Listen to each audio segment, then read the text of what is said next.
Nanone ndabasuhuje, ni wa muhungu wanyu Professor Muhigi. Turacyari nanone mu biryogo bya Mayange ya Bugesera. Aha nanone mbafitiye indi nzu y'ubucuruzi. Inzu y'ubucuruzi nini ifite imiryango itatu yose ikorerwamo n'abantu bayicururizamo. Ikagira n'indi mu gikari nayo ibamo abandi bantu.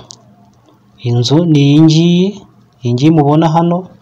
Reka nze twinjire rero no mu gikari turebe niyo ngiyo mu gikari uko ingana nuko mu gikari hameze. Aha ninjiye mu marembo mu gaporotaye gahari.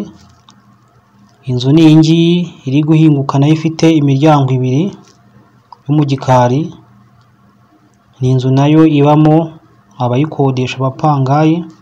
Ahangaha ni mu gikari, ubona ko ari inzu nini nayo iri hamwe n'iriya yo ku muhanda, byose biragurishirizwa hamwe.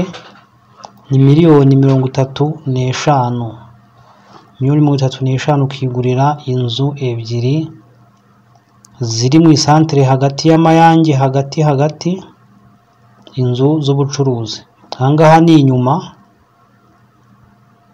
iriya nzu yo ku muhanda bibutse ko ifite imiryango itatu.